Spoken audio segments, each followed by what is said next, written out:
What's up? What's up? Welcome to another episode of the Greenbox Convos. It's your boy Just Lando with my co-host Barack Obama.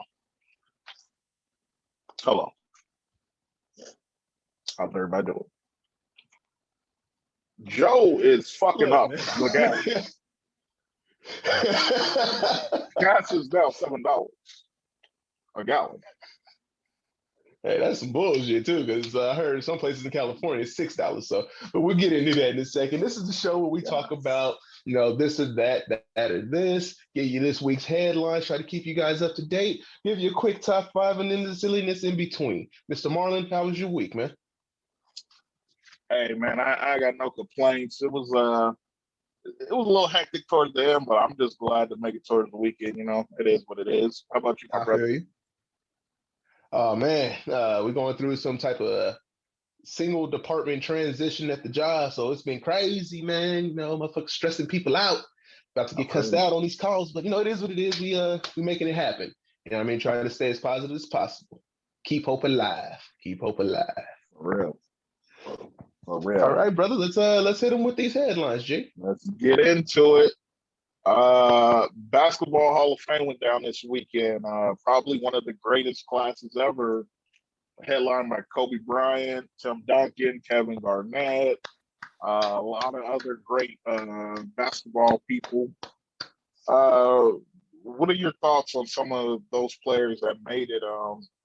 Did you have a specific favorite, or what are your thoughts on that era of basketball? Because they all came from the same era, essentially. I believe all of them pretty much came out of the same draft class, if not a year or two, Yeah, different. apart. Yeah. Right, but they all retired around the same time. I think personally, the best draft class ever. And that's saying a lot because I know the game of basketball goes back decades and decades and decades. But this is the one, and that's been more, as far as modern basketball is considered, fun to watch, right? Hmm. If you go back to the Magic days and you see how they play and how they dribble, Magic was really the only person dribbling like somebody today, right? Yeah. Everybody else was doing that funny dribble like that, letting the ball come past their navel, this, that, and the third. You know what I mean? They doing that old school 70s hooping, which was cool to watch. They had their beasts back then. But in the modern era and the more flashy, the more talented, the more skilled, if you will, Hmm. era of basketball, I think this draft class, or that draft class, I should say, arguably the best ever to come and do it. And yes, I know Michael Jordan was part of a draft class, and it ain't this one. Not saying the best player, saying the best draft class overall. Well, yeah, I think you're referring to the '96 one, with like Yeah. Kobe, Iverson, and all them. Yes, Um, sir. but Garnett went 95, Kobe went 96, I think Duncan went 97. But yeah, like, I mean, it's essentially the same Right. fucking era of basketball. Um, They all yeah, knew about each other in high school, put it that way. yeah. Like if the if the like Garnett would have went to college, they would have been playing against Duncan and them. I think Kobe wanted to Exactly. go to Duke or something like that. But yeah, I mean, you got three like iconic players that pretty much helped shape the 2000s era of basketball. And like, I mean, I think the last one that was really like kind of major, I think Iverson and Shaq went in. I think it was like Yao Ming too, but it's not the same like star quality because these are three big guys. And then Right. plus, the passing of Kobe, it makes it a little bit more like a little bit more heavier, so it's just like okay. Um but yeah, like I think I didn't like Kobe as the person. I respected his game and all that. But I like the I knew this was champion. coming, bro. Knowing you, as long as I've known you, I knew this statement was coming. I get it. I like the But competition he brought, right. especially going against the Spurs. And I mean, he really kind of manhandled the Timberwolves. But I mean, later on when his Lakers faced the Celtics with KG, that was some good basketball to watch. So there was a lot of good battles between those three. Um, Yeah, That it's was the just birth of the super teams, though. Nobody had nothing to counter that at the yeah, the time. modern day one. Yeah, Yeah, and I think people feel like they wish Kobe was here because they wanted to hear what his speech would have been like. You know what I mean? Like, and absolutely. even as somebody that didn't necessarily like him like that, like I'm curious too. Like, what would he have said? You know what I mean? Right. 'Cause I think How would he have people, inspired the future generation of Mambas? That's what I want to know.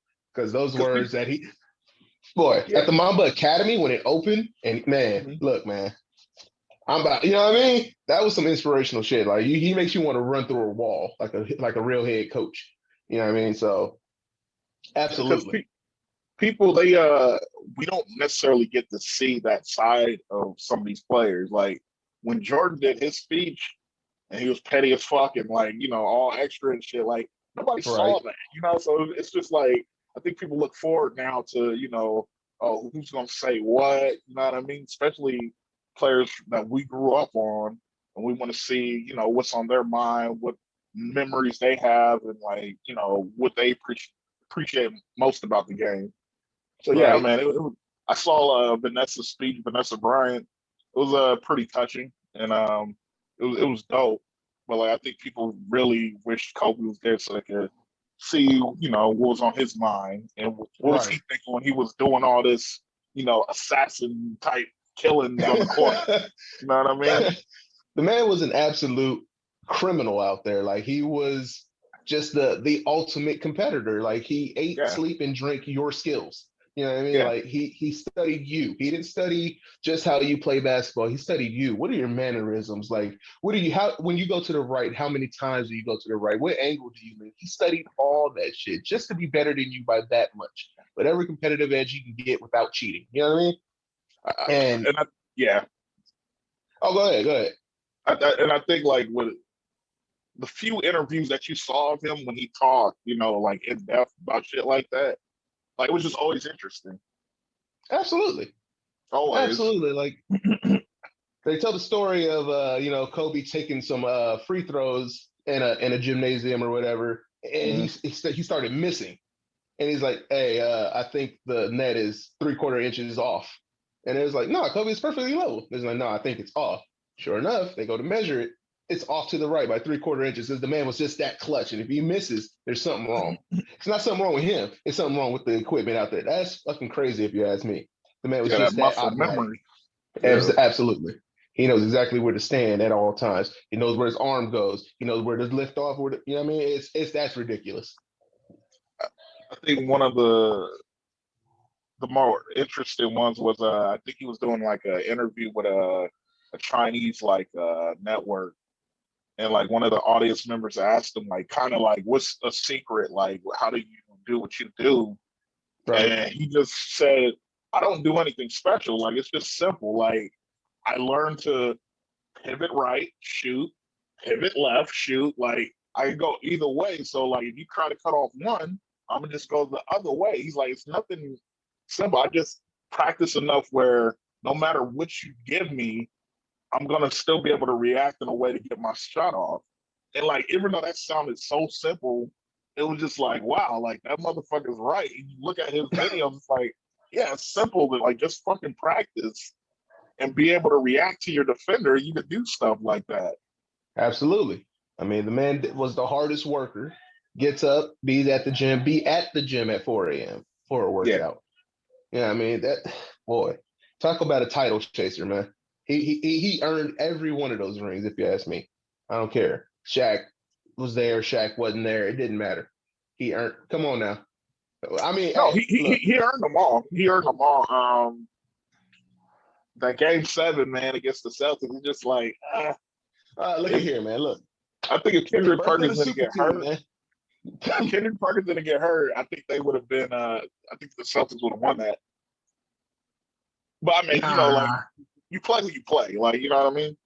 right. I, I think But Perkins he got hurt game 7 or game 6, and he was out 7, and like, of course he ain't like putting up crazy production, but I think he was a he solid was defender. able to he was able to be rougher with Gasol and some of the bigs for Yeah, LA that series.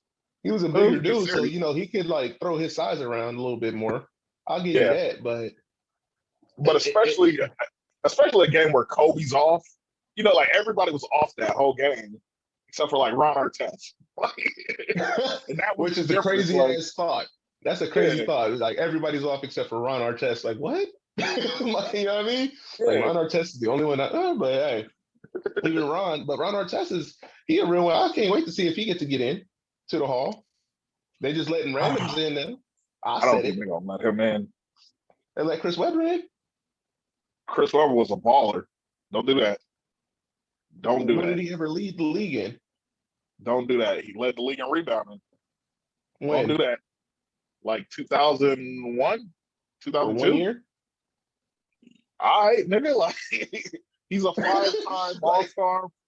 He made All NBA teams. See, the thing is, y'all shit on Webber, but y'all forget he played at probably the toughest era for his position. He had yeah, he Dunk, did have to. KG, Dirk. He got all McDyess before he got injured. Like, there's a lot of fours. Rasheed Wallace. There's a lot of guys. So he wasn't always going Hey, to be on the All Star team. He wasn't always going to hey, be All NBA. all those people you just named besides McDyess got rings? Okay, you don't need a ring to get in the Hall of Fame. You don't, but you got to have some type of success. And they got cheated in the Western Conference Finals. We know this. So it's like, come on, you got to be able to Hey, get there. hey, look, man, But hey, that's that's that neither here that nor there. Kings team actually should have gone to the finals, but I won't say they got cheated, but they didn't get enough respect, man. But that one series don't mean a Hall of Fame. No, his collective career, he's a 20-10 guy. All right. And plus his college career. No Fab Five. There's no hip hop. I mean, the NBA is not able to adopt the hip hop culture. Like Iverson's not able to push that hip hop culture onto the league as easy without the Fab Five. Because they started it all. They're like the first hip hop generation of like, kids that grew up in the culture. So it's like, all right. Okay. But enough about sports for now. We're gonna get back to this. Next headline: New J. Cole dropped. What do you think about it? It's the off season. Hey, you got yeah, a chance to listen to it?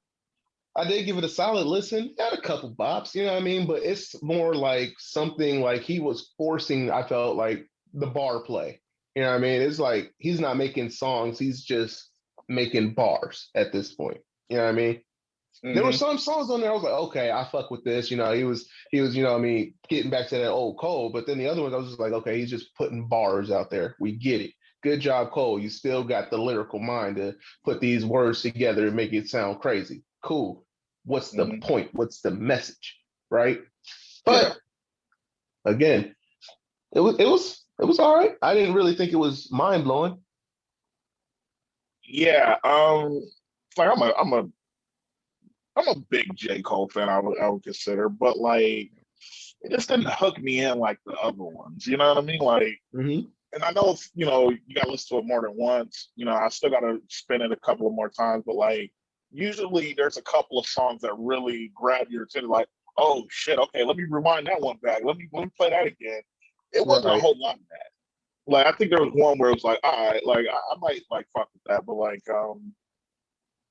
you said, it felt like to me it sounded like a bunch of run-on sentences. Exactly. Like You know what I but mean? like in verse form, like there was bars, there's definitely bars and some Bars slick for ass days. bars.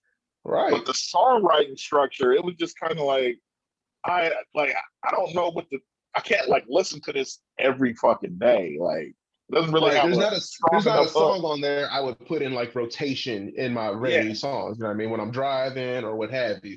I'm like, no, yeah. not about to put that off season on. Nah, I don't think I'd say that. And like I hate to say, oh, catchy chorus or hooks or whatnot, but like I think that makes a big difference because like there's not like that callback of okay, yeah, this is that song. Like Right. even with But like Kendrick shit, Kendrick like he tends to do kind of similar to what Cole did here, but like there's parts of the song that are memorable and you remember it because of that. It's like, oh yeah, this is the song, you know. Right. Um, So, for instance, on Kendrick's Element, wasn't like bar crazy, but I love that fucking song. You know yeah, what I mean? Like the hook itself is just, it's a mood. You know what I mean? It's a vibe. The hook itself. If I gotta slap a pussy ass nigga, I'ma make it look sexy. That's a mood, man. If I exactly. gotta slap you, I'm gonna make it look If you sexy. You know what if you say that part, you people remember the song you're talking about. Like that's memorable. I mean? Right. I mean I the haven't had Cole, a yeah. I Go haven't ahead. had a cold, memorable hook since what's that? That don't save her. She don't wanna be saved. Don't save. That's that shit right there. That shit was nice. I like that song. I think there's been a couple like but I don't know. This one is just like I mean I'll ride out to it, but I don't think I'm gonna be like truly like when it comes up on my damn playlist on the rant on shuffle. I'm like, oh shit, I'm not gonna be like that. Like, oh yeah, turn shit Right. up. But Right. man, it's got bars, so I can't knock it. Well, we'll see. I'll play a little more, but yeah, I mean, being gone for a few Right. We'll talk about it. years, Get back to y'all. yeah, being gone a few years, you just kind of expected a little bit more. He said it took years to make, so Eh, but we'll see.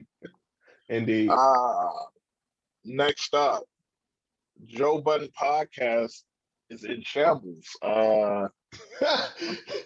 Apparently, Joe he got on the show the other day, fired Rory. I think Maul quit. And they released a 1 hour video pretty much telling what the whole drama behind the last, 2 months, Hmm. why they were gone, why they left. And essentially it just seems like Joe was on some ego shit. Were you able to watch any of the episodes at all? Tell you something about the Joe Budden podcast. Hmm. So I haven't paid attention to Joe Budden since Street Volume 2. And the only song that was on that bitch ram was Pump, Pump, Pump. After that, I didn't give a fuck about Joe Budden, man. Name one Joe Budden song after Pump It Up. I mean, he had the Slaughterhouse album and all that, I like said with name Crooked I one Know. song after Pump It Up. I bet you from Joe Budden. He had mood music, the series mood music. He's a lyricist. I mean, he The point wasn't I'm a trying to make is he's insignificant in the world of hip hop. He has not made a significant contribution to art to the culture. You that's made the Pump It Up, my guy. that's debatable, man. Come on, I think that's a little unfair. Like Hey, what you, as a mainstream artist, no, he wasn't as successful. But man, he had one hit. He's had critically acclaimed material after that. It wasn't as big, you know what I mean, as say a Jay or something like that, but he's a respected MC, I mean, to a degree. all of y'all out there, go look up some Joe Budden songs. After you finish looking at the Joe Budden songs, come back to this episode. Leave in the comments. I like the Joe Budden song, and I will listen to that damn song. What they There's got to no do with Joe the Budden. podcast? The podcast song. About the pot. What? Oh, that's the point I was trying to get to. Yeah. Fuck Joe Budden. Who gives a fuck about? I don't care about his opinion. You know what I mean? And it's because it's always something negative, bro. It's like, damn, don't you ever got something good to say about the artist? Don't you ever have something good to say about this, that, or the third? It's always trying to, crab in the bucket type mentality, take somebody down or say this is what they need to work on. It's constructive criticism, but it's really not. You know what I Yeah. mean? It's really not constructive criticism. It's you just being a fucking hater Yeah, him at the end hating. of it all. That's what I think it is. But it's wild because I mean these were his friends, and his partners, and he made it sound like, oh, y'all niggas is just on employees type shit. And it's See how it like, gets to you? but then you watch their video, they break down everything like, no, like we were percentage partners, and like pretty much everything that they made, they got a set of percentage. So they were trying to get accounting to see, okay, what's the number so that we can know what we're getting. And he wouldn't give them the accounting. and he would flip out and he would get defensive. And then when they got something, they found out there was a $400,000 error. Like there's money missing. Like it's like, You know bro, who do that? You know who do that? Fucking niggas are something cokeheads. hot. Cokeheads and alcoholics do that. Yeah. When they done spent all the money up on coke and drinking, guess what happened? Guess what happened? Man. You get Joe Budden currently. I guarantee you, he gonna have to come out with being on some coke and or something. He gotta have it. Some gambling, some drinking, some drugs, something. I don't know how credible it is, but I think somebody said he's bipolar, but like I don't recall ever hearing that. But I mean, hey, right. But I think if it was just him being manic, I think his friends would be more understanding to it. Like, oh, that's just Joe going through an episode. We understand, right. But like, it didn't sound like it. Or they would automatic because I mean, bipolarism doesn't just appear one day. You know what I mean? That shit builds up. You start to notice it. So if that's something that's out of the ordinary or not normal, and they've never seen it before, it's what I mean. It's not like it just powder keg, boom, it's here. No, that's bipolarism builds up. So this is something completely different. Like he about to get caught up in some I don't know where the money is type shit. Yeah, it just sounds like him being manipulative. Like, all right, bro, like you're talking about all this about, oh, we're going against big corporations and the creators need to take back, their intellectual property and do it on their own. But as soon as you go independent and shit, it's like you do the same exact thing as these corporations, bro. You don't want to let your boys see the books. Like they wasn't on some crazy shit. They wasn't tripping about money per se. It was just like, hey, my accountant, they want to see the shit, just so we can make sure we're good and all that. Like, just have to take care of the business. But instead, he tried to get defensive, and it leaked into the friendship. He started being disrespectful. I'm gonna say something. I think it's a New York nigga thing, man. Because Diddy kind of did the same thing. Same area. Come on. Diddy kind of did the same thing, builds up a brand, and then sells it out. And when people who was in on the ground floor trying to get that cut, I ain't got nothing for you. Jay-Z builds up the Rockefeller, builds up, Tidal, the people on the ground floor. Okay, I mean, you sold it. Why would you build it up this high and then sell it and then don't cut nobody in, Jay? I ain't got nothing for you. That's what business is, though. Like, see, that's the thing. The thing is, they weren't supposed to do that. The whole point of them going independent and getting it out the mud themselves was so that they don't have to sell it out and then cut out the people who helped you get it. But they're doing it anyway. Okay, hold on. With Diddy, I think people expect him to be like to have higher morals than the average music business executive, just because he's black. I mean, you shouldn't be trying to, leech off the culture and fuck people over. But at the same time, Diddy just did what the system. He just did whatever the system was at the time. Like he participated in the music business. Like he didn't do anything crazy, anything shady, anything grimy. Like, yeah, the business is shady. It's not Diddy is shady. Like he's operating within the business. Now, if we want to change that, you got to change the whole business. Like it ain't a Diddy thing where it's like, yeah, give Black Rob all this money. Like, no, that's not how it works. I mean, he didn't tell these motherfuckers to sign away they publishing, but I mean, people see the money up front and they sign shit away that they're not supposed to sign away. But see, that's the thing. That's what I'm trying to tell you. Like, they were supposed to be the way we imagine being successful, right? As we come into the business, say we're going into the music business, the way we imagine being successful, these are the people we were looking to make our imagination a reality. Like, if I make this song, I get this money, so on and so forth. And I shouldn't have to worry on the back end about getting screwed because I trust this person because he's like me. He grew up like me. He come from the same place, so on and so forth. And yet, lo and behold, boom, he kicks me right in the nuts. And then that's where I think the whole problem lies. They're not supposed to. I get that they did it, and I get why they did it.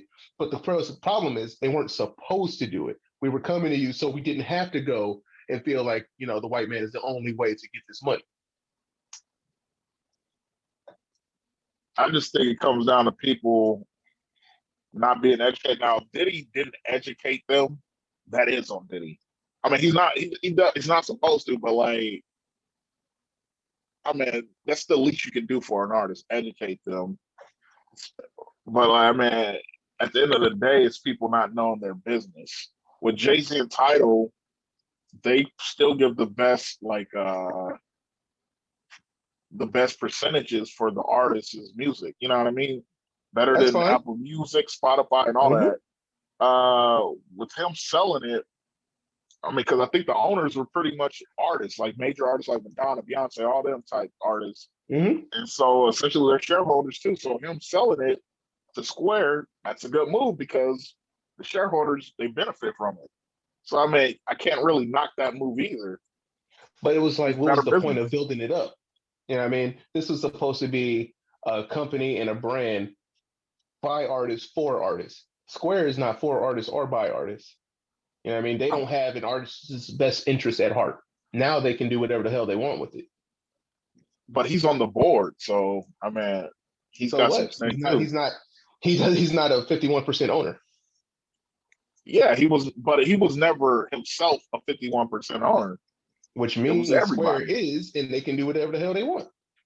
But he's on the board, so it's like, I mean, he still has some say, and they still have to do right by their shareholders, which is True. primarily them artists.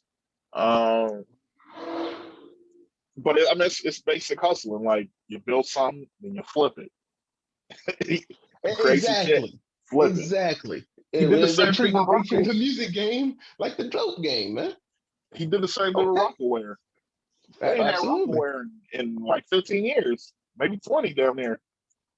Shit. So I mean, Dame Dash still salty about it because he over here, you know what I mean? He got to wear Rockaware jeans instead of Armani's. He's like, I built this brand. they got out at the right time because like all them street brands, they just kind of went to the wayside.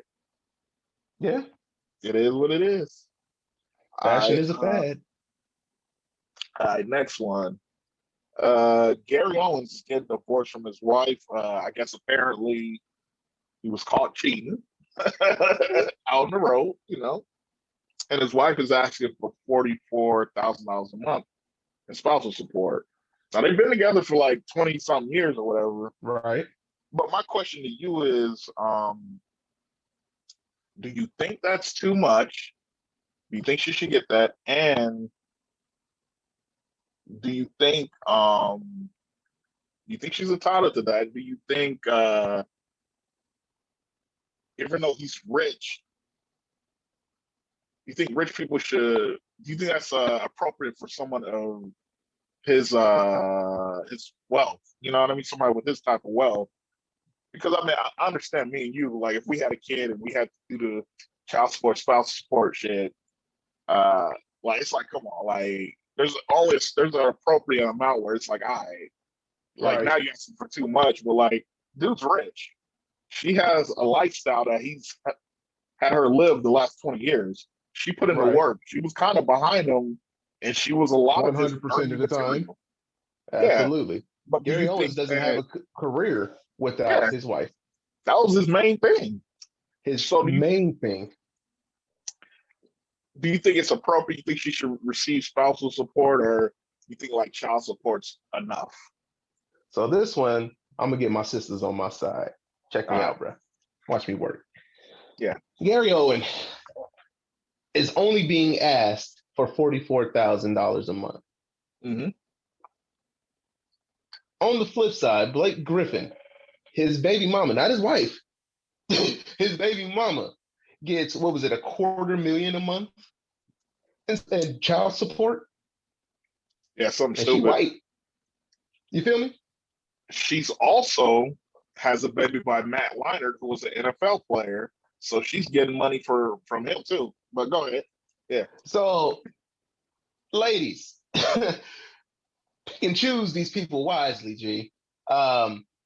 it's kind of suspect that they're only seeking 44,000, which leads me to believe that maybe Gary Owens ain't got money like Gary Owens think Gary Owens got. 44,000. That's a lot. That's a lot. That is a lot. Don't let me just downplay that. I'm saying in comparison to other people who've been divorced and getting this bread out here. There are some people who out here who get $100,000 a month, $150,000, and so on. Does she deserve it? Hell yeah. Does she go out there and physically tell the jokes? No. But she is the jokes. Yeah.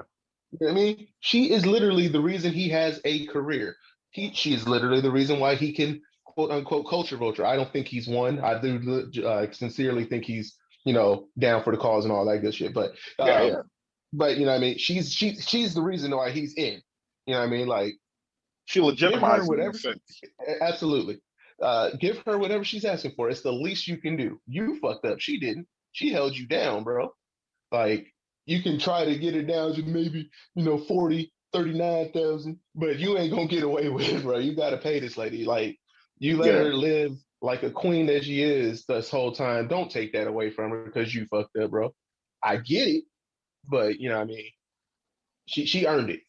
Go ahead and pay that lady. I agree. Especially when it comes to like that, like the time, like if it's anything over 20, it's like you just got to take that L, bro. Like, cause like you come on, man, don't do that. Like y'all was together 20 years, she held it down. Like, right. I be tripping most of the motherfuckers that's like under 5 or something like that, and they get like that type of. Then it's like, all right, come on now, like y'all was barely together, but like once you start getting like 15, 20 years, it's like. Especially when you did something that kind of caused it, it's like, come on, man, just take that out. Like, do the right thing as a man. It's take care of your family. Because, I mean, essentially, your that's family. what that money's for. Yeah, literally, that's what that money's probably for, to take care of them kids and, keep a roof over their head. 44,000 is their lifestyle probably isn't a lot in their lifestyle. You know what I mean? You're probably used to a certain way of doing things. Oh, yeah, definitely. And I'm sure it's probably an exaggerated figure a little bit, but like, I mean, just come up with the real number. Like, fuck the lawyers, like, hey, all right, what you need? All right, fuck it. This is the agreement. And come on with an agreement, but don't try to drag it out and make it a messy type of divorce. Like, what's my man? Dr. Dre? Nah, my man from Grey's Anatomy, light skinned dude. Jesse Williams. Jesse Williams was with his chick for 13 years, and like, I mean, they divorce is just toxic, man. I don't know. And a little bit of it seemed like his wife is a little bit vindictive right now, because but like it is what it is. But like, don't have it be one of them type of divorces. Just do the right thing. Shit. In this case, man, man up, take your L. She was pretty much your partner in this, not just, your wife. She was really your entertainment partner. Because without her, you ain't got 44,000 in your bank account today. You don't have 44,000 over your career. You know what I mean? So, would he have made it? He probably would have still made it, but like he wouldn't be at this level if he hadn't like presented his like family out there and his wife and like, because that was a major part of a lot of his early material. 80%. Yeah. Easy 80%. But yeah, man. Oh yeah. Absolutely. All right. Next up, your boy Tim Tebow comes back from 9 years after his last start. He comes back to the NFL, signs with the Jaguars to be a tight end for his college coach, Urban Myers. Mm-hmm. A lot of people wasn't feeling that. A lot of people liked it. A lot of people wasn't feeling it though. What are your thoughts on Tebow coming back after so long and finally switching positions like everybody told him? Right. Like, how old is he? 34, 35? 32, I believe. 32? Yep. So my man's is 32. Name one 32-year-old tight end that's about to put up crazy numbers? That's been out for 9 years? None. name Name 132 tight end that put up crazy numbers besides Tony Gonzalez, Antonio Gates, and Jason Witten. Like what's his name? Benjamin Watson. He was with the Saints when he was older. He put up some good numbers, but like he had been playing the whole time. I Exactly. think once you take that break, like Gronk That's took a it. break. Gronk took a year off. Okay. What's his name took a year off? Oh boy from the Cowboys. Jason Witten. Jason Witten. Yeah. But that was just a year. Like that was just to get healed up. I want to go back in. But Right. 9 years, bro, it's like, come on. And you're doing a position you ain't never played before. It's like, come on, dude. I mean, I think that it's just a gimmick to get some seats and some asses and some seats.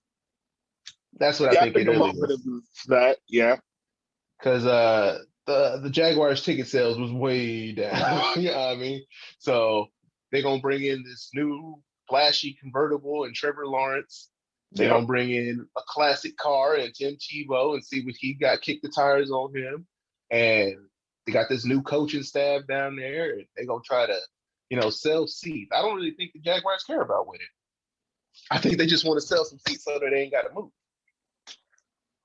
I hope they fell, not only because my team is in that division, but because it's just like the arrogance of it, man. Like, it's like, Yeah. come on, bro. Like,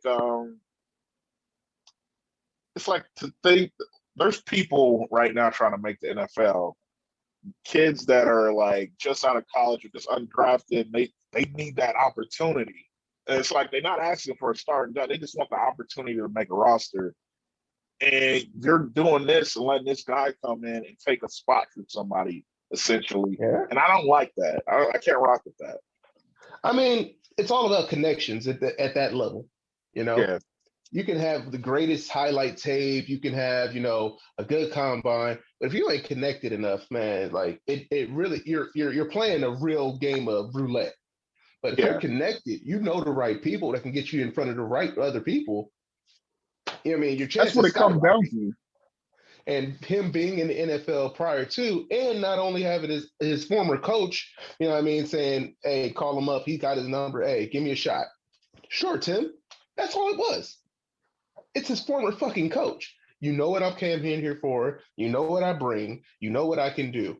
Sure, come on up. I owe you that at least. You got me 2 championships. And a lot of money. And a lot of money. I owe you this at least. Let me bring you in and, give you a tryout. Speaking See, of that's the which, problem with sports, man. Like, they try to say shit is merit based, but it's like you have that, oh, like I know somebody type shit. And it's like, think yeah, about I it this way. get it, but it's like that's not the right move in At all. sports. Think about it this way. In order to become a higher draft pick or even considered to be at the NBA level, you Mm-hmm. have to be in the blue chips. How many people actually know what the blue chip league is? Mm-hmm. You know what I mean? There's parents out there who have been training, drilling, and trying to get their kid ready for whatever reason because they don't want to be a doctor, lawyer, or whatever, to be in the NBA, but never heard of the blue chip league. You Yeah, have fucking failed already. They ain't getting in. There are kids that are trash as fuck in the blue chips because they know the right people. You know what I mean? exactly. So it's all about connections. Same thing with baseball. Baseball is probably the most expensive growth development program ever. Like you have to go to plenty of tournaments, all Mm-hmm. types of gear. It takes a shit ton of time, and it'll pay off if your kid at least makes it to Double A. But before they even get to that point, you got to do all that shit, you know what I mean, and get them in front of the right people. I still don't know how Adam Jones came out of that because I know he wasn't in front of the right people, so he was just a freak. Oh yeah, definitely. That came out of So nowhere, big but up to I'm Adam glad he Jones. made it. Yeah, Yeah. big up to Adam Jones, man. Even though I'll still fight that dude. Uh, He owe me one. He owe me one. Like I mean, I gotta get my 1-on-1. That's another story for another time. But yeah, Adam Jones owe me a 1-on-1. all right. Lastly, lastly, I That's want to some ask Southeast you. shit for you, boy. That's Yeah, some Southeast shit for rub me you. that fade. You owe me at least one. last one, comedian Tony Hinchcliffe came under fire after he made some insensitive remarks about an Asian MC that brought him on stage. What are your thoughts on that video? And like, what are your thoughts on edgy comedy? And when does edgy comedy just become just like fuck shit? You know what I mean? Like, when is it not When does it comedy? become offensive? Just Yeah, it's when not it's even just like, funny, it's oh, just you just offensive. saying bullshit up there now. Like, all right. So you just briefed me on this, and I watched the video before we started recording, and I felt like it was Family Guy comedy. You know what I mean? It Mm-hmm. was just saying shit for the sake of saying shit because Mm-hmm. it sounded funny. It sounded like it was going to be getting some laughs. It really didn't. It was pointless. It was offensive, and I don't. The video ended right after that, but the comment said like there, oh way to go with the editing because the next joke was literally about how he was laughing at people who thought he was serious. It doesn't matter if he was serious or not. You cannot come out and call somebody a racial slur. If he would have came out and called somebody the N word and then said I'm not serious, it's not the point that you were serious. You Yeah. already did the damage with the N word. You know what I mean? Yeah. So it's essentially the same thing. I think at the end of the day, man, like I forget who said it, but they were just like, you could say pretty much, it was probably prior, you could pretty much say anything you want, but it's got to be fucking funny. And like Right. a lot of these guys, I know comedy's subjective and all that, and it's like, I think a lot of guys, especially like up and comers, they try to be the edgy comedy, the edgy comedian, especially like some white guys.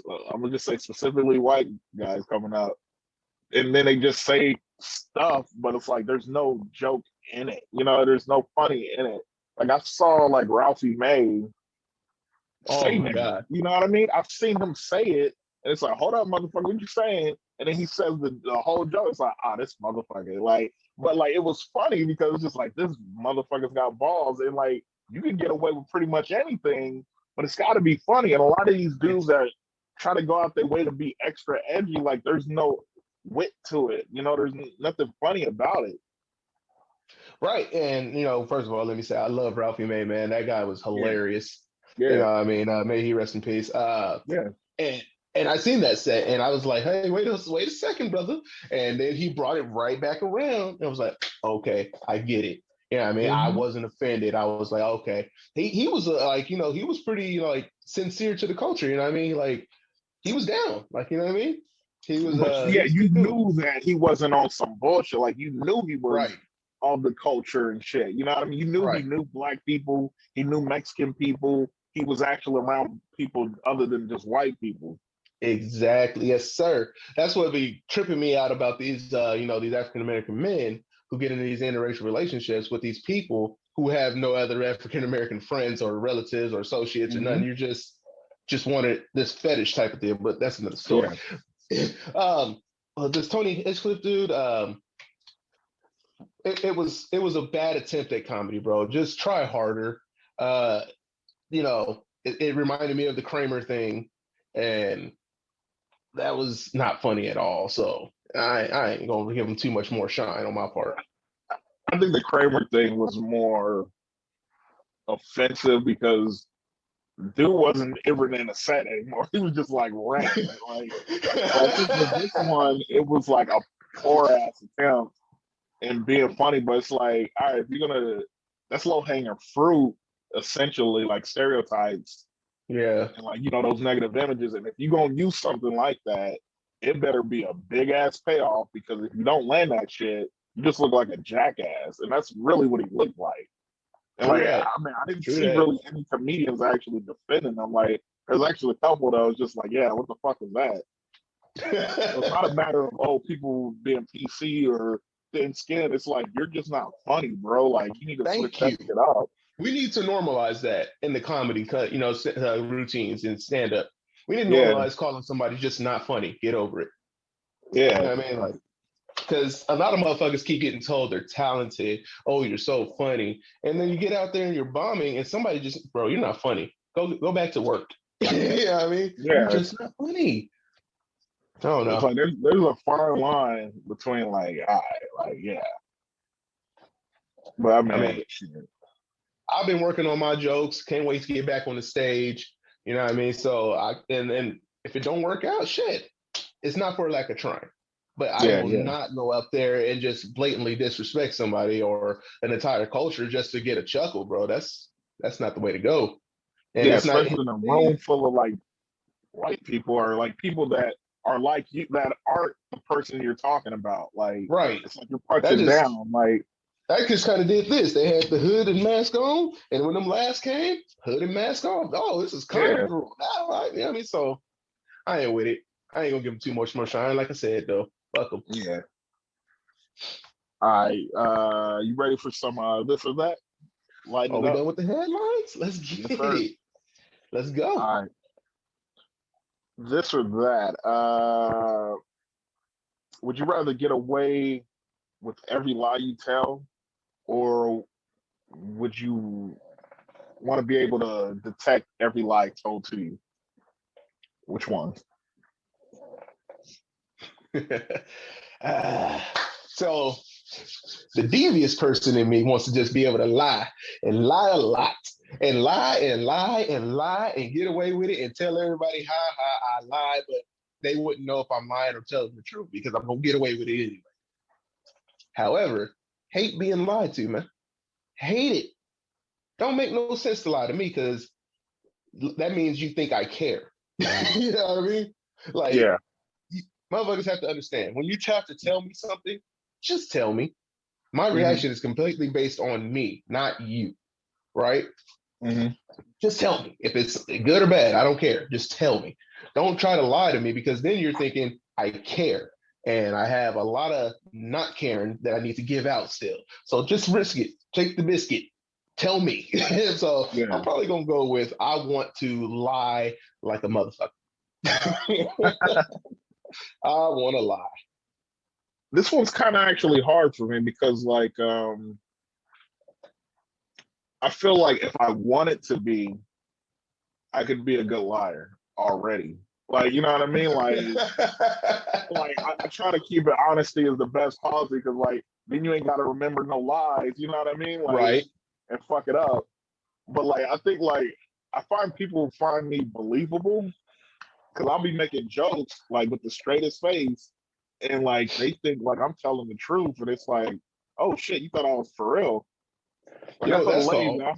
I told a lady like I worked with 10 years ago that I had like 3 kids, and I didn't think nothing of it because like we were joking like, and like everybody laughed when I said the shit, and I saw her like when I got back to San Diego, and she's like, "How are your children?" And I'm like, "What the fuck are you talking about?" Like, I'm like, oh shit, you thought I'm real. Like, you know what I mean? Created a Like, whole family he left for. yeah, I was like, oh shit. You know what that's called, right? You're just an asshole, man. You can't just telling the lie and I be everybody would forgetting not to believe tell it. people like I'm joking because like I'm just like used to, you know. And then like I think I could kind of sniff out when motherfuckers is lying anyway. Like I kind of have a low bar for people anyway. Like women, you know, like they'll say something like, "Oh, you the best dude." I like, shut up. Why you don't ever say that? Man? Like, why you lying? We know this ain't true. Hey, oh, You know, sweet. certain shit that women say like that, like romantic. I just don't believe it's like, oh, you just trying to stroke my ego. All right, like, but Right. I don't know. I think maybe for the sake of it, I'll probably say I want to be able to detect every lie because I mean, you never know when you're going to be in business or you know something, and you know there's a deal, and But think of all you the know just trouble to you can have that get out of. advantage. Think about all the True. trouble you can get out of. You know what I mean? Hey man, why you speeding? I wasn't speeding. Oh man, he wasn't speeding. And drive off. They believe you. Because you get away with every lie. You can go rob the bank. Hey man, you robbed that bank? No, it wasn't me. Oh shit, it wasn't him. Because you're getting away with every lie. Well, just for Shit. the sake of it, what's the best lie you've ever told Oh without shit. incriminating yourself? Let me think.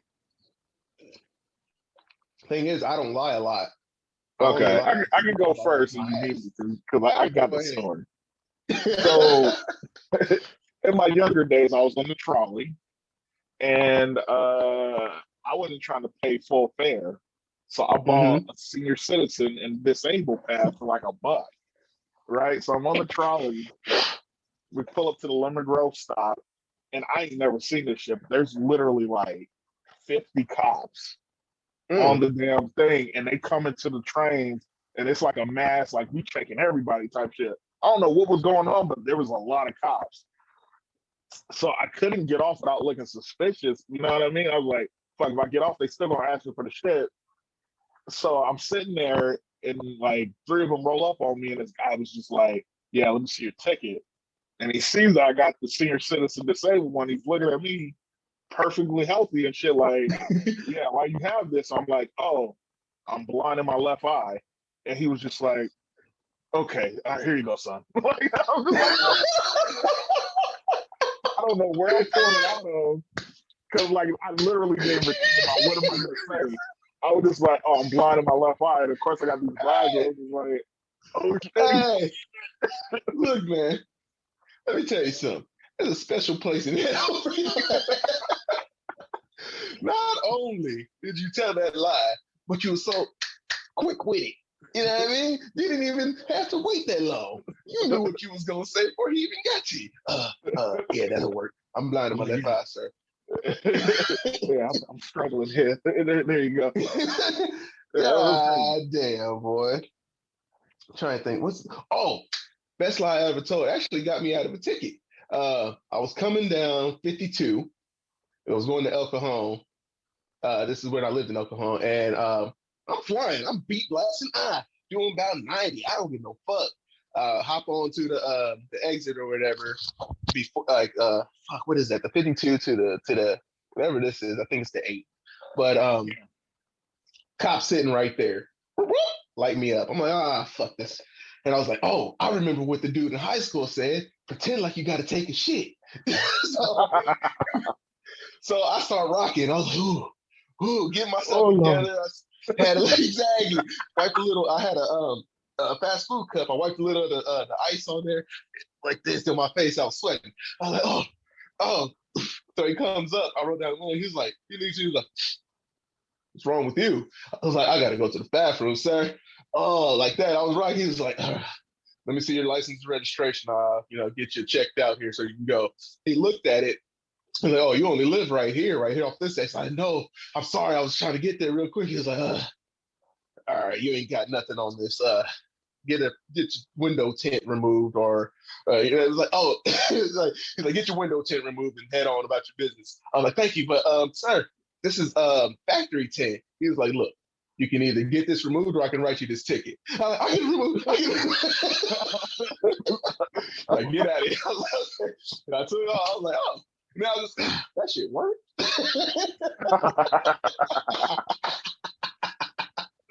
I was like, absolutely.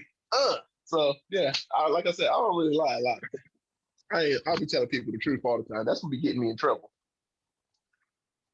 I mean, but it's just easier telling the truth, man. It really is.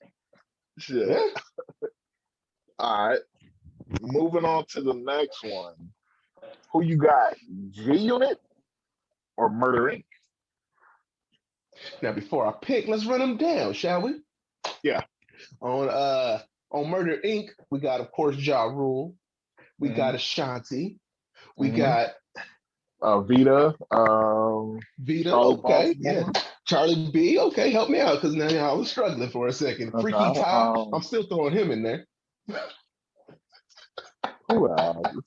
Hey, Freaky Ty. Wasn't a Cricket Eye in there at one Nah, point? nah, nah, nah. I was going to sign there at one point, but he didn't. Okay. Thank God he Um, didn't. Um, yeah. I uh, mean, Gotti, he's a real good producer. I mean, yeah.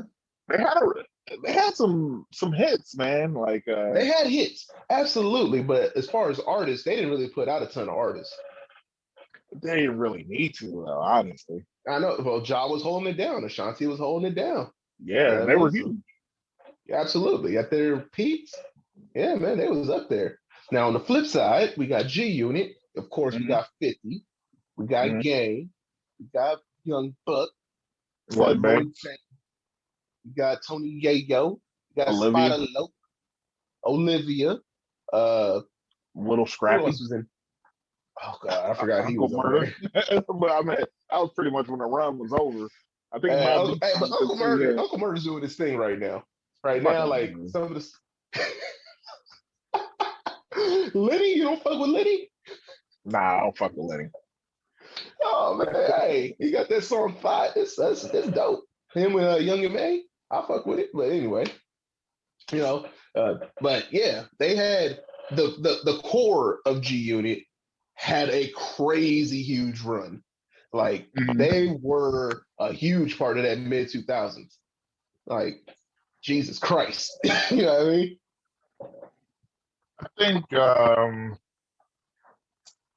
I think G-Unit had a bigger machine behind them though, Yeah, because that Aftermath and whole Interscope.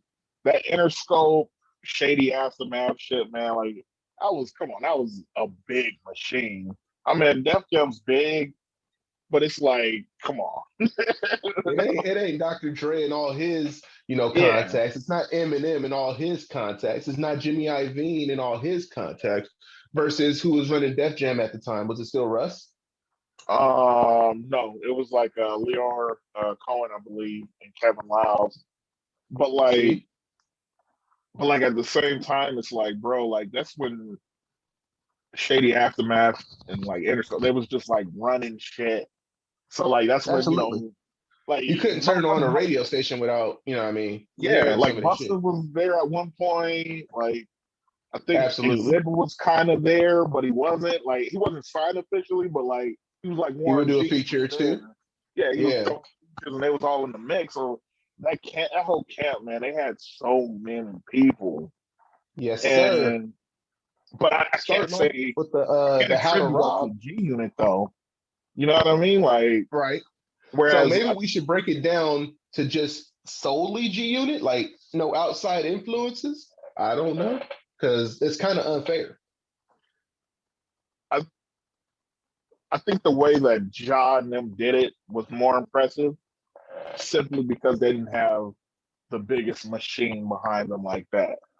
I think they Right. just really had a production deal, or not production, but like a distribution deal through Def Jam or something like that. Supreme. Yeah, you feel me? Like so, Yeah, they had somebody doing some distribution on their team. and don't get me wrong, 50 put in work. Like they put in work on the mixtape game, Yeah. and when they got their shot, they was ready. But like I think like having Dre, having Eminem co-signing, it's like, come on, bro. Ain't Yeah. nobody co-signing John them. They just got it out the No, mud. Jay Z Like, did. They got a song together. well, they were supposed to be a group, but I mean that wasn't a co-sign. You know what I mean? Like Yeah. they got it But out the I mud, mean, bro. if they were supposed to be a group, that's technically a cosign. Like I fuck with dude. Like that's a cosign, bro. Because Murder Inc. was supposed to be a group. It was supposed to be Ja, Jay Z, and DMX. But then there was Oh, like, that would have been nasty. yeah, there was Oh like my some god. disagreement. They didn't do it, and there was a falling out, I think, between like DMX and like Ja for a few years. But like, if you think about Kevin Murray and shit, J Lo's career is not the same without Ja Rule and True. Murder Inc. Because them remixes and them songs that they was doing, like they helped her get to the next level as an artist after that True. first album. Because like yeah, the True. Latin True. influence was still there from like the previous millennium, but it's like they took it to the next. They took her to the next level. Um, But then 50 came in, bodied everybody, and put the ink out of business. It's really just sad that they had to go that route. But it's not even that 50 did something or said something. It's the feds were tipped off. You know what I mean? And did 50 do it or did he not do it? We don't know. and I think it came at the wrong time because like right as that shit was popping off, the feds was looking into them and Mm-hmm. it didn't. You know, it just wasn't the right time to be battling this up and coming dude that everybody Right. was feeling. And the feds at the same time while still trying to, keep focused on the music that you have to Mhm. keep top tier because 50 is putting out literally top tier GOAT status music at that time. You know what I mean? Yeah, They're in the yeah. clubs, the 21 questions, the PIMP, you know what I mean? All these hits after hits after hits that you have to keep up. We don't have an option if you want to be competitive in this arena, you know what I mean? Especially for New York rap.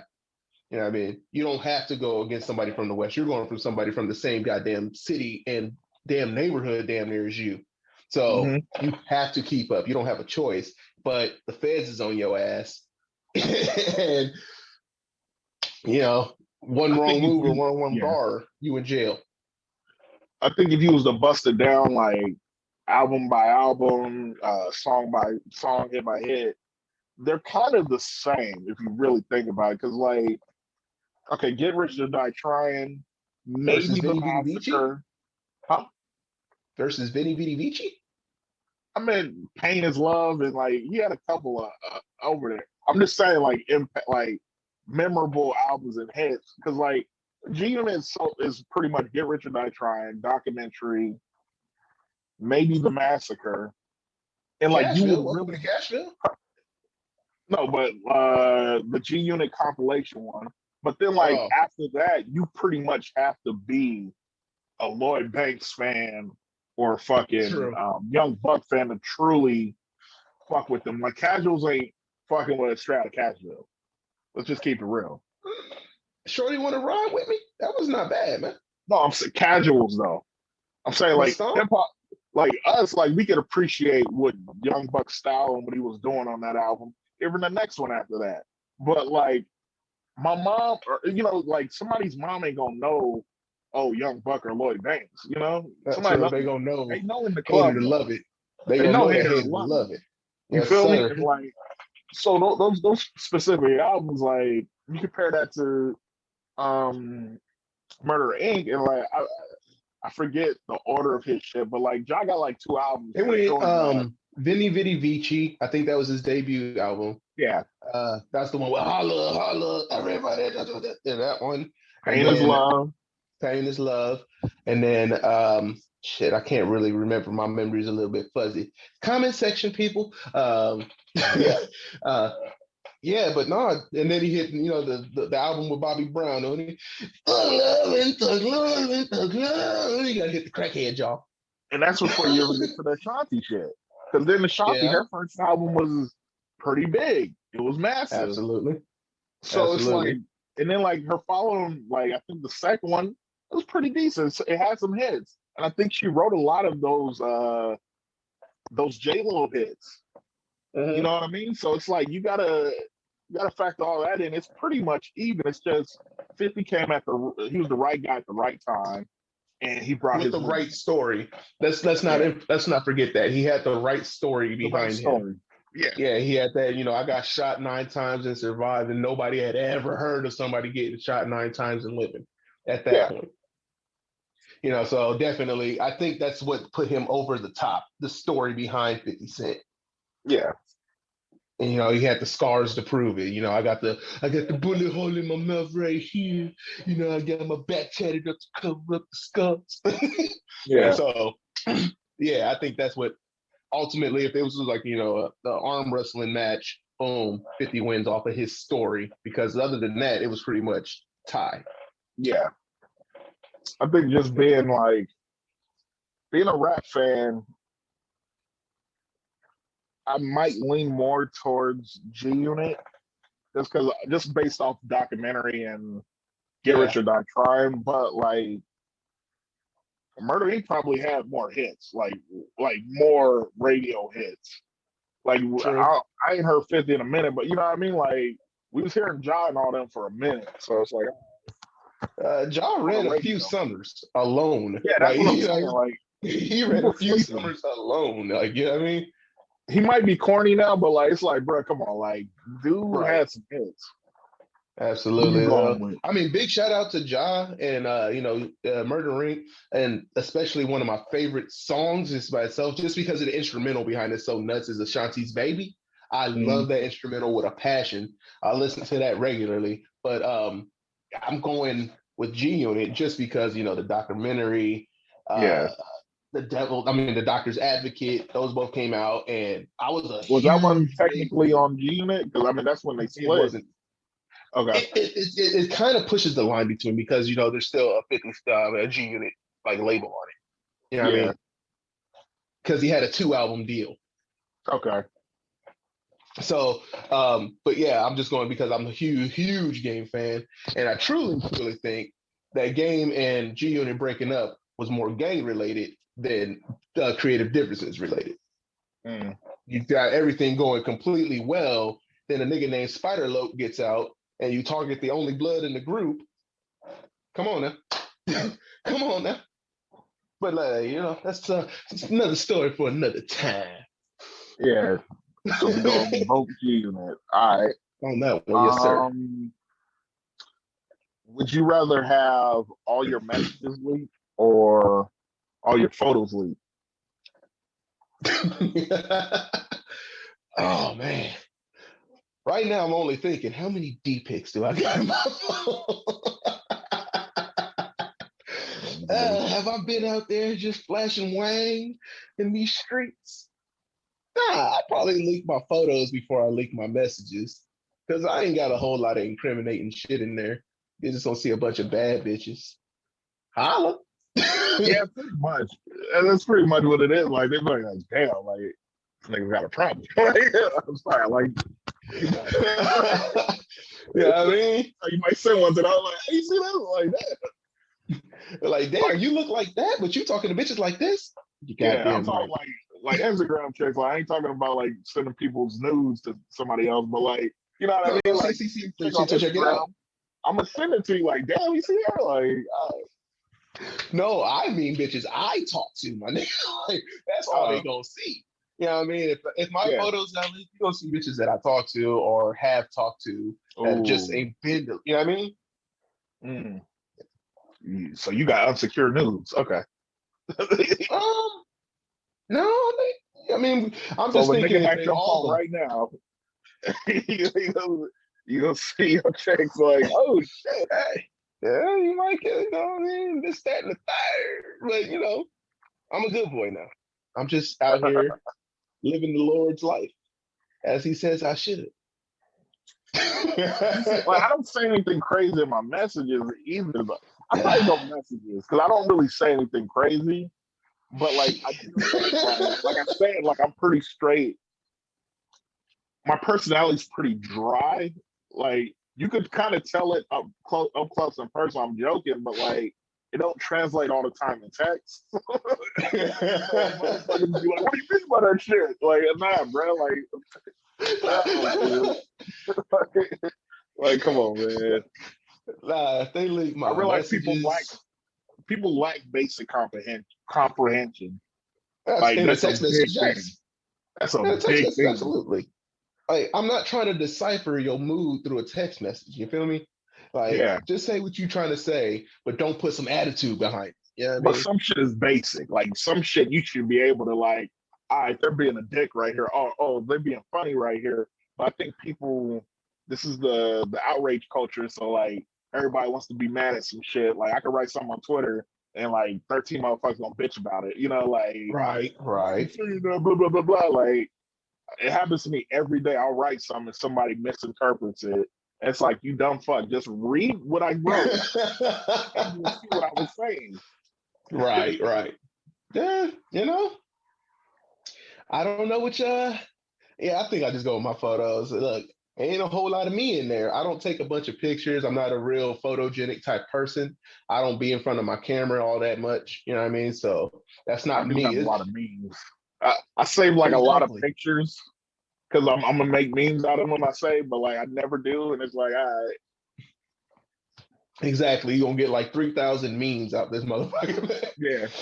with some bad bitches sprinkled in between. That's it. So So yeah, yeah, leak my photos, man.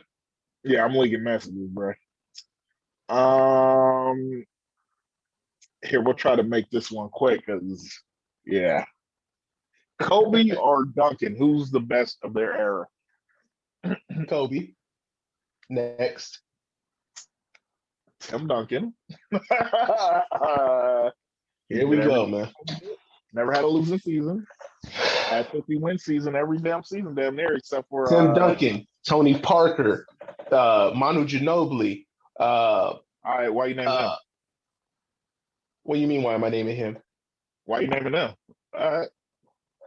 Why? Because this is who Tony had majority of those winning seasons. Yes or no? That's nice.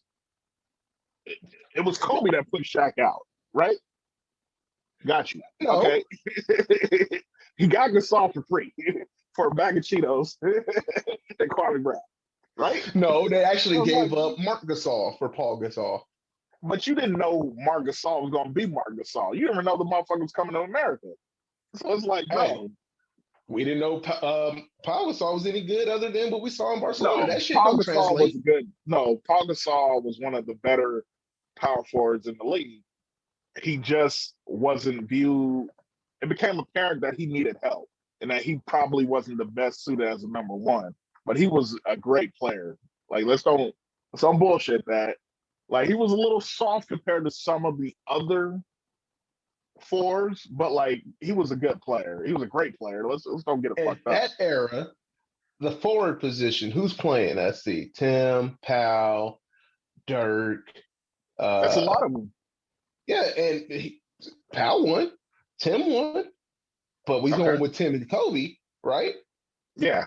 You're not saying Powell carried that team to the championship.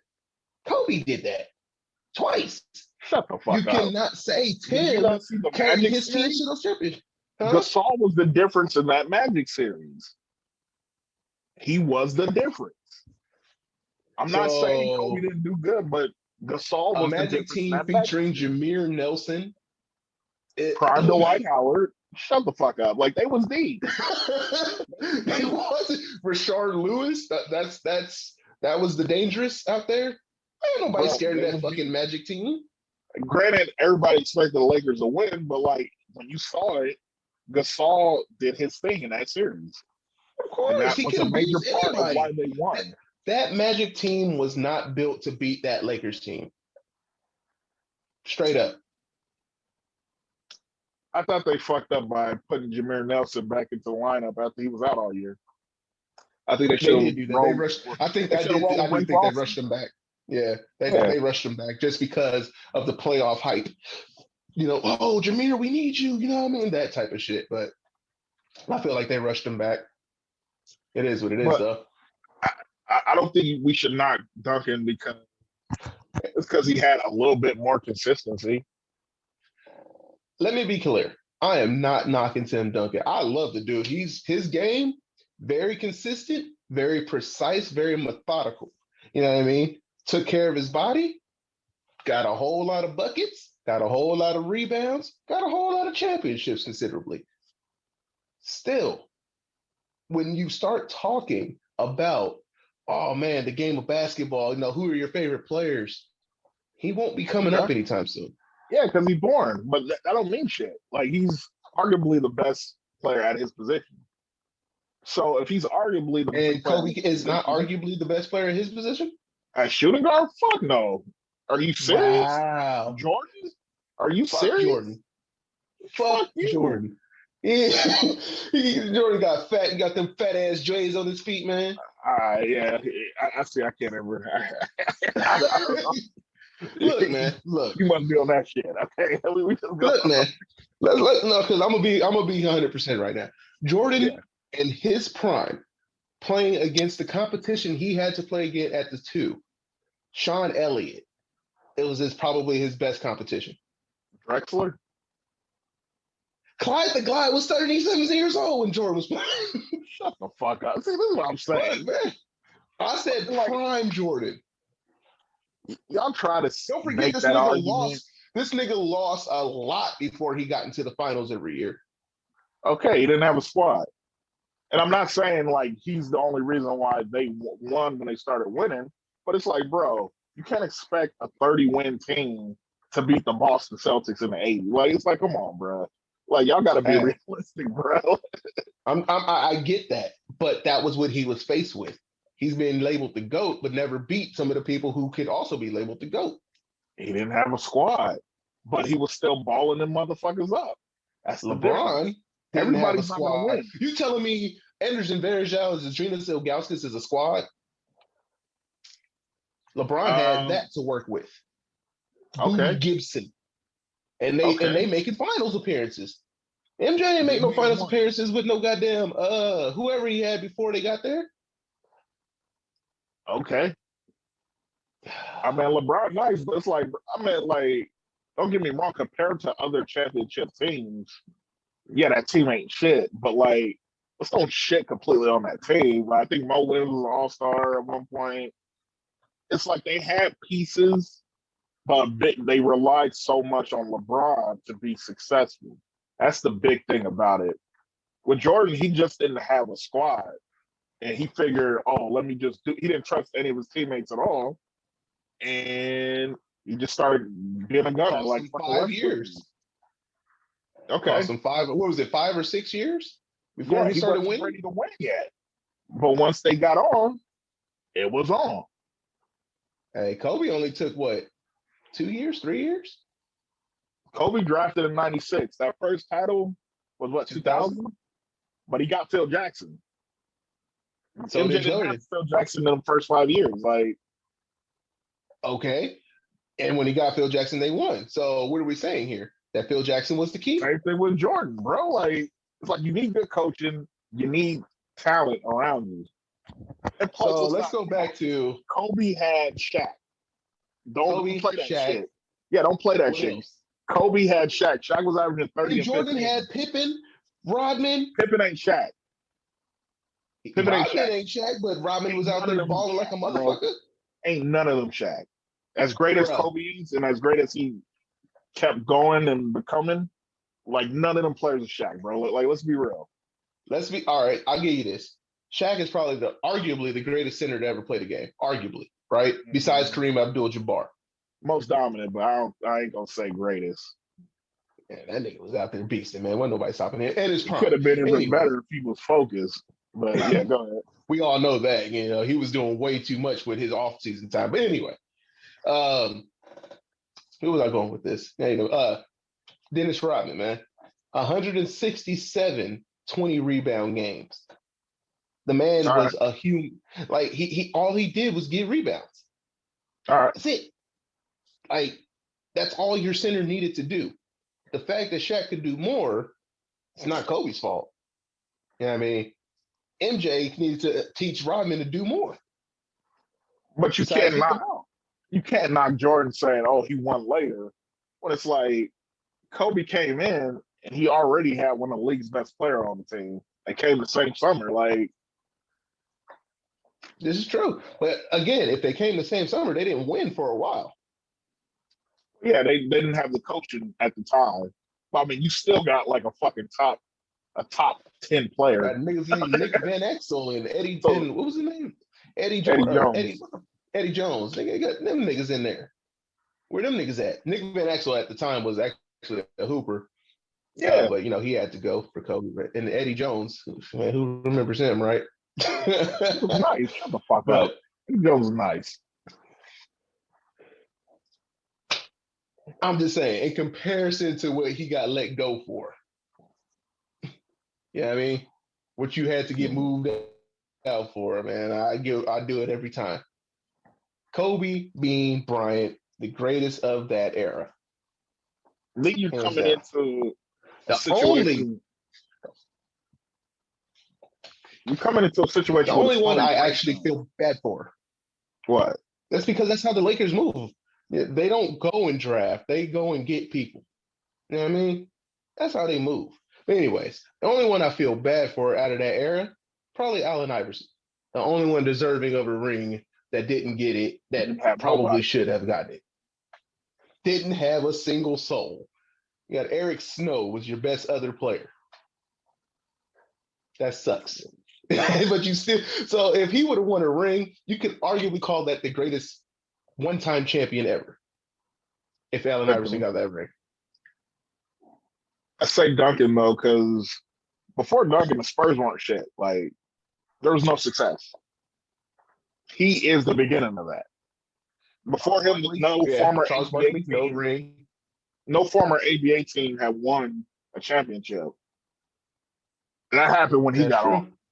So it's just like, That's true. I get not to that. discount Kobe or his championships, but it's the Lakers. They had a bigger advantage than a small town team like the Spurs. And Duncan made these motherfuckers a destination. So I They guess had we'll the agree to Admiral, disagree. man. They had the Admiral, Tim Duncan, Tony Parker, Manu Ginobili.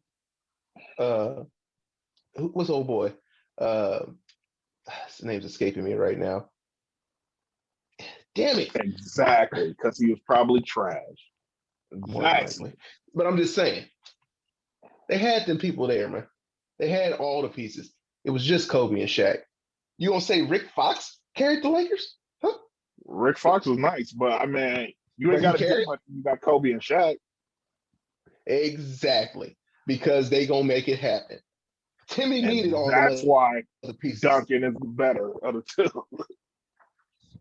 Duncan didn't have no Kobe. He didn't have no Shaq. No, he had We're Tony gonna agree to Parker. disagree because we don't want to run.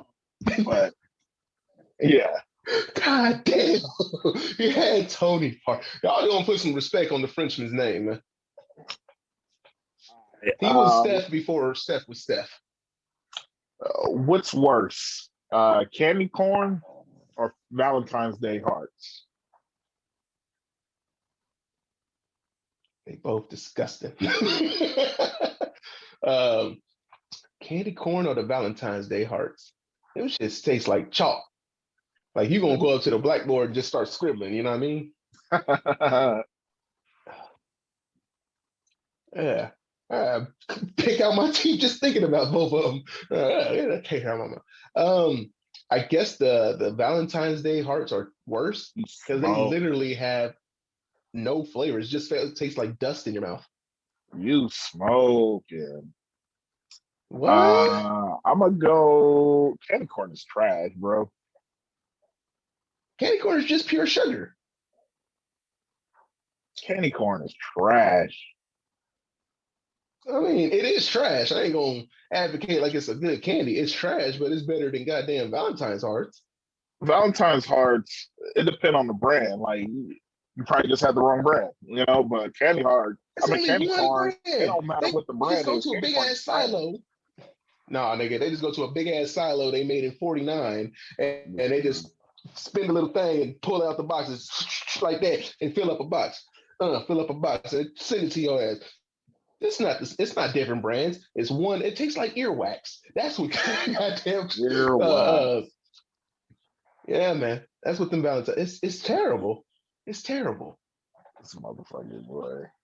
All right. I was gonna do one more, but I think we kind of got to start wrapping it up. So we'll save All that right. one because that one's gonna go into some other stuff. Like, Ah, man.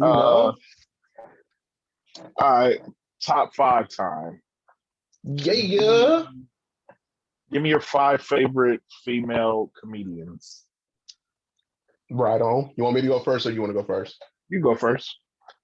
All right. So this again is in no particular order.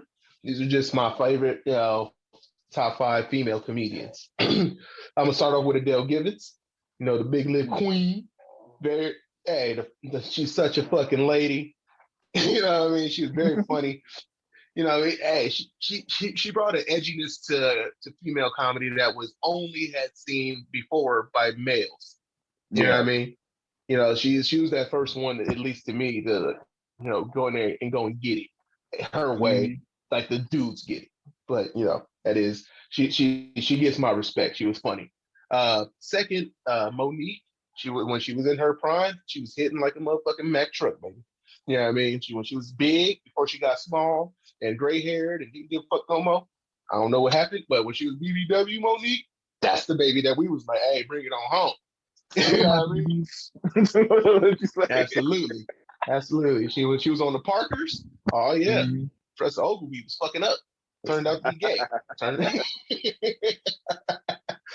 uh three, Angela Johnson. very underrated, but Oh very wow, funny. okay. Yeah, yeah, Angela Johnson is hilarious. You know what I mean? She be yeah. doing her thing out there on Bon Qui stand Qui. up, behind the scenes, Mm-hmm. and huh? Bon Qui Qui. Oh yeah, she be behind. Absolutely. Yeah, she be, producing shit behind the scenes on a bunch of shit. She's out there doing her thing. I do appreciate everything she's done so far for the females in comedy. Keep it up. Mm-hmm. Some more. You really can't talk female comedy Yes. without some more. You know what I Yes. mean? She brought class funny and horrorism to Yes. the female comedy game. She was classy but horrorish, and I loved it. It was hilarious. Mm-hmm. You know what I mean? And then one that I absolutely love, and I hope she sees this because she's up and coming still, but she's great, and I hope she makes it. And she started, go look her up. Ty Davis. Ty Ty Davis Davis. is, yeah, she's out of South Carolina or North Carolina, but she's working with the All Deaf Crew right now, and she does Okay. a lot of stuff with them. Hilarious, hilarious, absolutely hilarious. You just got to listen to her I and have to catch check the her out. little when she's on. When she's on, she is fucking on, bro. Yeah. She's hilarious. I love her. Ty Davis, fuck with me, baby. All right. Yeah, I got to check her out. Ty Davis. All right. I'm also gonna go some more. I didn't know you was gonna do that, but like, yeah, some more. She's a killer. She's a fucking killer. Absolutely.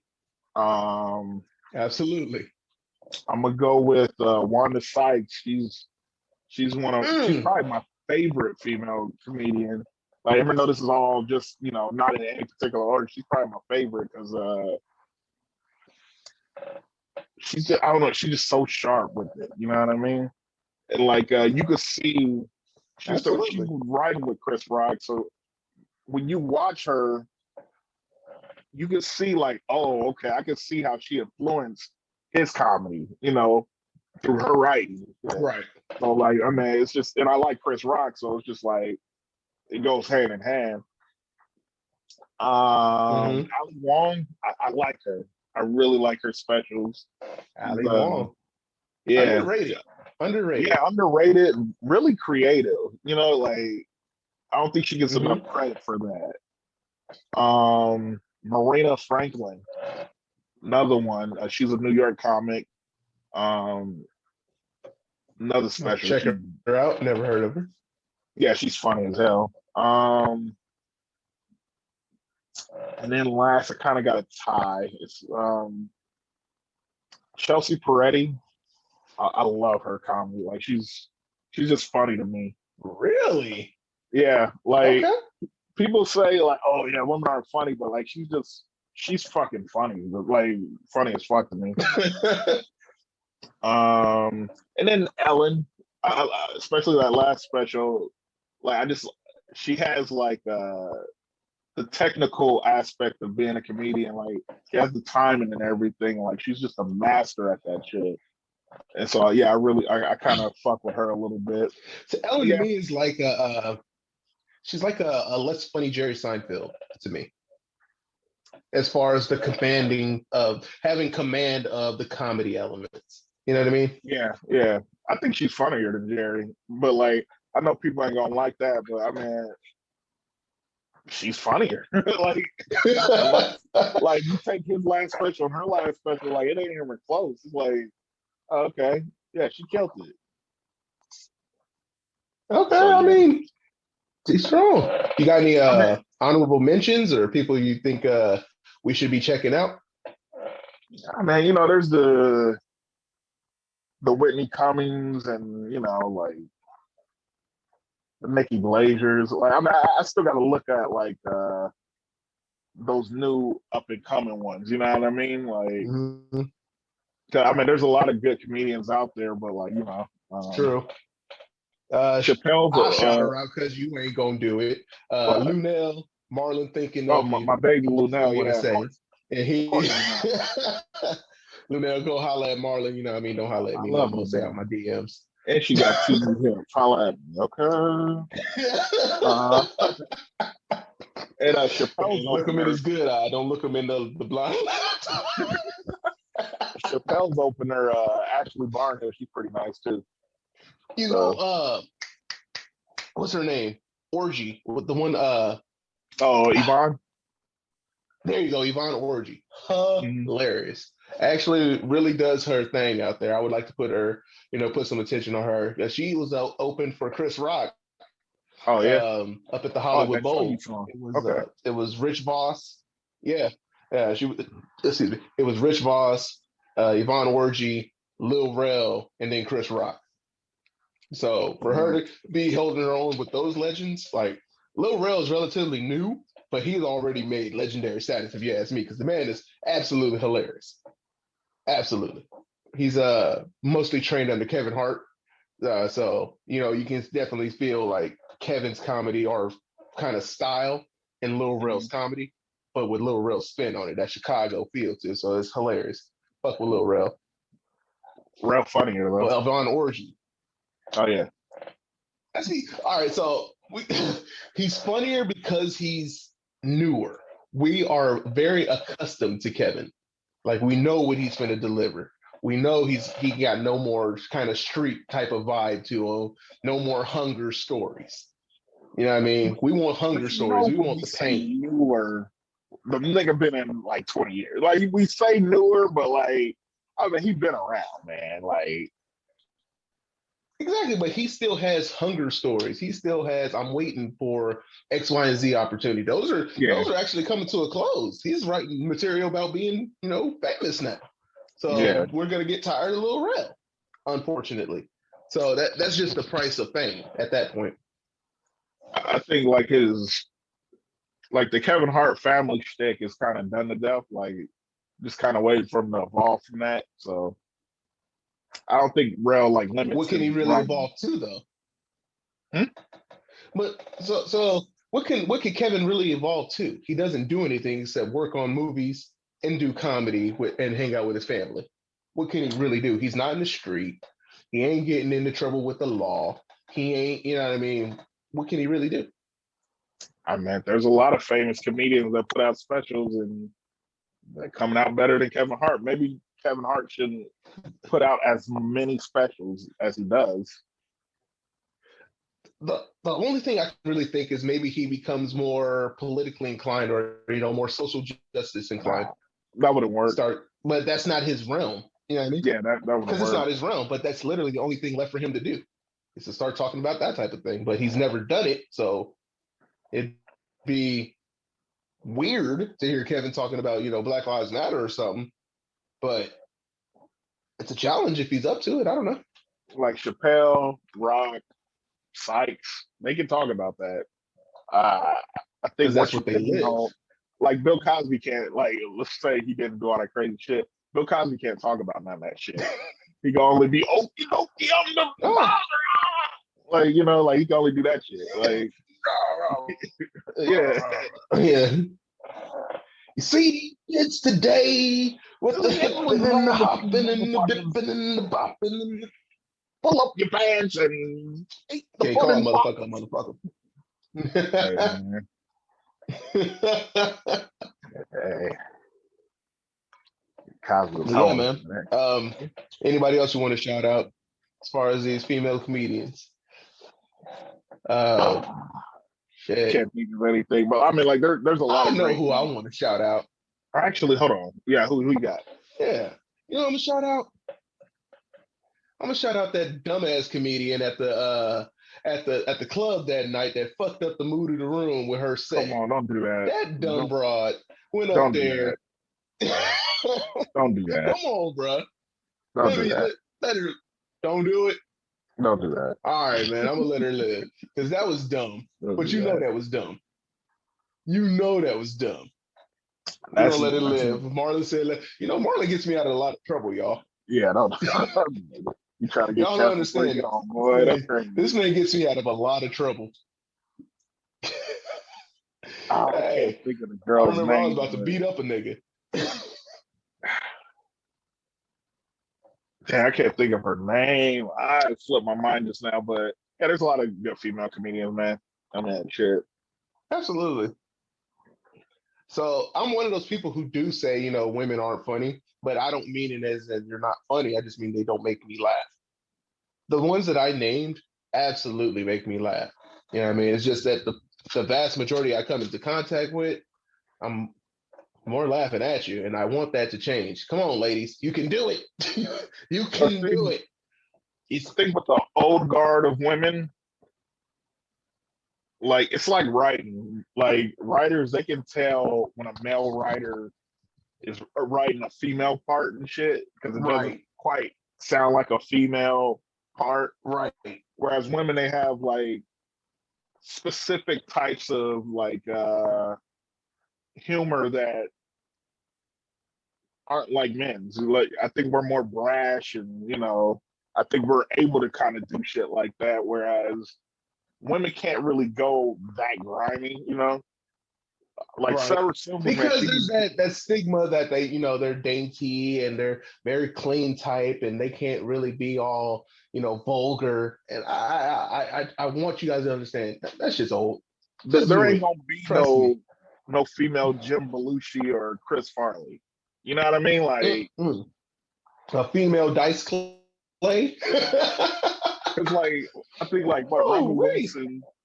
Wilson, she probably the closest to be like that type of physical comedic actor, but like Yeah, like a even female Chris she ain't Farley. as like, I would say she's close enough. but she's not like brash like them. You know what I mean? She's still like a woman, and so she operates in like what she knows as being a woman. So she makes particular Yeah. jokes about being a woman. So I mean, it's not I necessarily think that she women also aren't would need to funny. start doing cocaine. If she wanted to just release the inhibition, start doing cocaine heavy, and you will become Chris Hey, Farley. hey.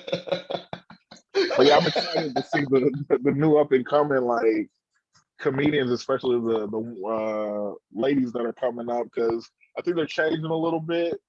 They're being a little Hmm. bit more direct and pointed, and I think it's good for the game. Absolutely. Challenge us as much as you want, ladies. I'm down for it. You know what I mean? I'm here. I support y'all 100% all the way. Shit. Well, I think that's what episode 12. We Episode wrapping 12, this my one up. boy. Yeah. Man, we in this bit. We moving. Look, y'all, the show ain't gonna stop, y'all. We just gonna keep this motherfucker moving, pumping, and jumping, keeping it going. We in here sipping, talking shit, bringing up whatever we want to talk about. You know, Yep. I mean, we appreciate everybody that's rocking with us, everybody that's gonna rock with us. Hit that like, subscribe button, drop a comment, leave your number in my DM, whatever you want to do. You know what I mean? This is the Greenbox Convos. It's your boy Just Lando with my co-host. Marlon B. And all I got to say is go Knicks. Little bit. As these niggas get bounced out in the first round. Hey, they doing all this work to get bounced out in the first round. You heard it here first. Bitch, I What you hope got to you say? choke on that herbal tea, my nigga. Like,